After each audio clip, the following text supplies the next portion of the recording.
Hey, this is Chris from Rekkid Talk. So we're doing another one of my first videos this week.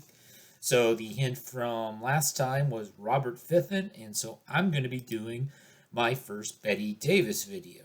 Now, by Bette Davis, I don't mean Kim Carnes' Bette Davis so we're not going to be talking about a Kim Carnes record.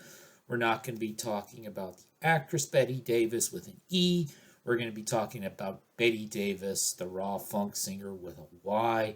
And in particular, we're going to be talking about her 1975 album Nasty Gal on Island Records. So it was her third album. At the time, it was a commercial and critical failure. In fact, the album she recorded after that was shelved and went unreleased for many, many years and was essentially sort of the end of her career as a funk singer. She had a reputation for very suggestive sexual lyrics. Her original name was Betty Mabry. Bette Davis is because she was briefly married to Miles Davis during the late 1960s. My understanding was that Betty was the one who actually introduced Miles to the music of people like Jimi Hendrix and Sly Stone, and kind of led to that sort of jazz fusion era, starting with Bitches Brew. But this album from 1975, so this was several years after that marriage had ended. And on this particular album, she is with her backup band called Funk House. So there's 10 tracks, 5 tracks on each side of the album. I streamed it. I don't have the physical format of it. And when I did look it up, I noticed that she was the writer or the co-writer on all 10 of these tracks. And so we've got the first track, title track, Nasty Gal, immediate blast of hard, funky bass, uncompromising lyrics, as I had been led to believe in the little bit of research I'd done on her. And she'd been in the news the last month or so. She did pass away. If I remember right, it was early February of this year. She was in her mid 70s. I believe she was born in 1945. So you've got the immediate blast of hard, funky bass, the uncompromising, suggestive lyrics, tasty guitar licks. It's going to be a trademark of most of the album. My understanding, probably her discography in general. Second song, Talking Trash. So she's kind of uh, alternating singing with one of the male members of the band. His voice is a bit bluesy sounding. He's singing about talking trash to me. She responds with things such as "Do whatever you want to me, tell me what gets you off, run your fingers through my bushy hair." I mean, you saw the picture; she does have a big afro. Obviously, talking trash is talking dirty to me.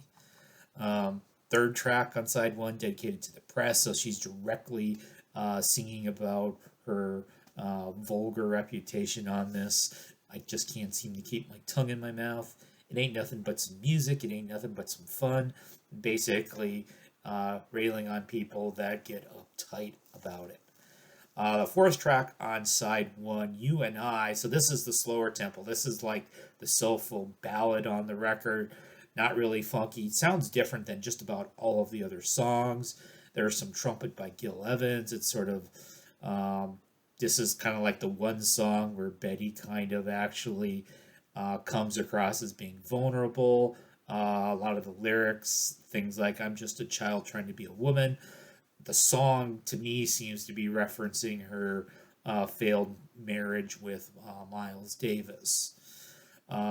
And then the next track, the final track on the first side, Feelings, it's right back to being up tempo. The vulnerability that Betty had just shown, that's over and done with. She's back to being that fearless, uncompromising woman that was, of course, what she was known as. Side two, maybe the best track on the album is the lead off to side true, FUNCK, Funk Yeah. So kind of read up on the Pitchfork review of the release. In another preternaturally self-aware moment, amid the deep grooves of funk, Davis willfully seizes her place in the wild canon of funk, soul, and R&B. She shouts out to all kinds of people: Help Me Barry White, Isaac Hayes, Al Green, the OJs, Stevie Wonder, Tina Turner, Ann Peebles, uh, Aretha Franklin, Shaka Khan, Funkadelics, her good friend Jimi Hendrix.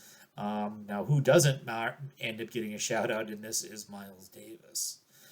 Um, Getting kicked off, having fun is the second track on side two. It's a little bit of a slower funk, but we're not going to the soulful ballad like the You and I song. Um, Shut Off the Light, you got really chugging bass. Give it up. I'm a nice girl, baby. Then she growls, shut off the light now. This is it. More of just that 70s raw funk not stopping. Final track, The Lone Ranger, is a bit of a slow burner to end the album. Probably Betty with her sultriest vocals of the album. Probably, I think, pretty sure it was the longest song on the album. It timed in at about 6 minutes. So this album was kind of like the 70s funk version of those dirty R&B records from the 40s and 50s with even more obvious sexual lyrics. Bette Davis is certainly not the most subtle artist who ever lived. There's not really much guesswork about her subject matter. But I definitely did enjoy this album. If I found it for the right price, I'd pick it up. And so the hint for next week is TARDIS Writer.